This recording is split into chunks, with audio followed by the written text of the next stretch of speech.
Ces gens qui le soutiennent avec colère et haine, parce que c'est ça qu'il représente, vont voir. Je veux dire, je voyais ces choses et je ne comprenais pas comment lui et Rosie O'Donnell ont pu en arriver là. Je disais que ça ne m'intéressait pas vraiment, mais je vois maintenant à quel point il est odieux, cruel, un être méchant. Il a été vicieux avec elle, vraiment vicieux, et pourquoi ne ferait-il pas ça dans ce pays? Il l'a déjà fait. Ils doivent commencer à dépenser leur argent, ces gars-là, Bezos et Musk. Ils pensent qu'ils vont vivre éternellement. Ces gens, vous savez, tout le monde meurt. Selon le Programme alimentaire mondial, on pourrait mettre fin à la faim dans le monde d'ici 2030 avec 40 milliards de dollars. Et pourtant cet argent n'est utilisé pour rien d'autre que pour accroître leur pouvoir. Eh bien, accrochez-vous, parce que Robert Desros vient de détruire l'ego d'Elon Musk, et c'est un moment historique. Oubliez les petites piques polies, Desros a été complètement sauvage, déchiquetant l'image de Musk, ce messie de la technologie, morceau par morceau, et jetant tout ça comme des déchets d'hier. Les tweets bizarres de Musk et son énergie de faux Tony Stark l'ont enfin rattrapé, et Desros n'a pas offert de trophée de participation. Ce n'est pas juste une réplique, c'est un masterclass sur comment démolir la marque d'un milliardaire en moins de 5 minutes. Accrochez-vous. Et qu'est-ce que tu fais? D'accord, nous avons Ben ici, c'est certainement toi qui me complète. Quel est ton nom? Quel est ton nom? Je vais te montrer X. Devons-nous aider le président Trump?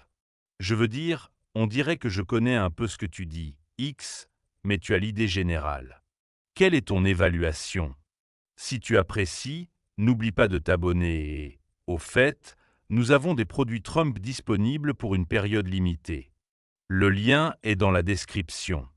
Elon Musk vient de recevoir le traitement d'héros, et par cela, on ne veut pas dire qu'il a été invité à jouer dans la version Mars des Goodfellas. Nous parlons de Robert freaking Desros, l'incarnation vivante de « Je suis trop vieux pour tes conneries », qui a enfin pris un moment de son jour alimenté par l'espresso pour rôtir publiquement Elon Musk. Et ce n'était pas juste une attaque passive-agressive. Desros est venu frapper comme s'il était encore en train de tourner Ragimbule, et Musk, avec ses implants capillaires, n'était pas prêt. Rien ne gâche plus vite la journée d'un milliardaire autoproclamé génie que d'être démoli par un homme qui a joué un chef de la mafia, si bien que des vrais chefs de la mafia ont dit « Respect ». Ton action est en chute libre. Tu es critiqué de partout, mais regarde du bon côté. Je veux dire, pourquoi fais-tu ça? Toujours regarder du bon côté de la vie. Oui, je suis un optimiste. Mais à part ça, comment va ta journée? Qu'est-ce qui te motive à faire ça? L'opéra était-il bon? Et soyons clairs, Desros n'a pas seulement critiqué Musk, il a littéralement roulé dans de la marinara, l'a cuit à 190 degrés Celsius et l'a servi sur un plateau de « va t'asseoir ». Ce n'était pas tant une critique qu'un véritable déclin générationnel. Le grand-père Desros est arrivé avec une voix pleine de gravier et un ton qui disait « Tu n'es pas malin, tu es juste bruyant et riche ». Elon Musk, l'homme, le mythe, la machine à mème, a été ridiculisé par quelqu'un qui est une icône depuis avant qu'Elon apprenne à épeler « algorithme ». Il vient de ce pays, il est né sous l'apartheid en Afrique du Sud, il était pro-apartheid, si je comprends bien, et laisse cet étranger, cet agent étranger, cet ennemi des États-Unis. Pourquoi? Parce que Musk est devenu ce type, le milliardaire qui entre dans chaque pièce et dit « Et si je gérais ça ?» Que ce soit des voitures, des fusées, des plateformes de médias sociaux ou même la liberté d'expression elle-même. Il débarque avec la confiance d'un homme qui vient juste de googler comment conquérir le monde et a pensé que c'était facile.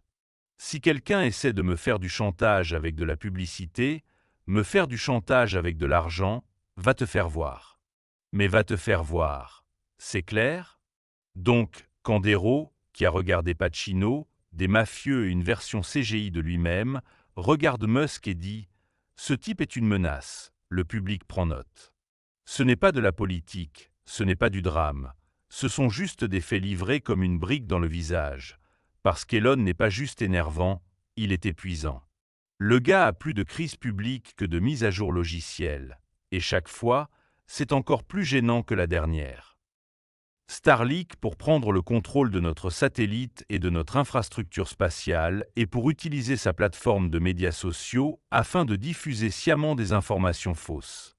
Parlons de X, anciennement connu sous le nom de Twitter, actuellement connu sous le nom d'application où la vérité meurt. Musk n'a pas simplement acheté Twitter, il l'a massacré. Il a payé 44 milliards de dollars pour ce qui était l'autrefois la place publique et l'a transformé en un terrain de jeu chaotique pour les théoriciens du complot, les trolls, les arnaques liées aux crypto-monnaies et toutes les idées farfelues qu'Elon peut avoir à 3 heures du matin. Vous savez ce qui est le pire? Le rebranding X, juste la lettre X, parce qu'évidemment, rien ne crie visionnaire comme nommer un investissement de 44 milliards de dollars d'après le nom de fichier par défaut d'un dossier de porno supprimé. On peut presque entendre la réunion du conseil. Et si on le rendait edgy, mystérieux? Et si on supprimait complètement l'idée de branding? Brillant Elon, vraiment. Mais attendez, il y a plus. Sous la brillante direction de Musk, le système de vérification de Twitter, un moyen basique de savoir si quelqu'un n'est pas un imposteur, a été transformé en un service d'abonnement. Désormais, n'importe qui avec 8 dollars et du Wi-Fi peut prétendre être le pape, parce qu'Elon pense que la démocratie doit venir avec un prix et une coche bleue.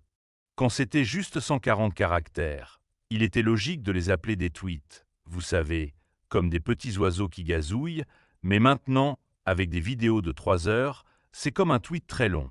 Donc, voici où nous en sommes, un post est plus descriptif, je pense. Et pendant que la plateforme brûlait plus vite qu'une batterie lithium d'un rappel Tesla, Musk tweetait des mèmes de chiens, repostait des théories du complot et citait des animes. Pendant ce temps, les annonceurs fuyaient comme des rats d'un navire en train de couler, les utilisateurs s'épanouissaient et l'application devenait à un pas d'être modérée par des partisans de la Terre plate et des crypto-brosses. Et n'oublions pas les employés, ceux qui faisaient fonctionner Twitter.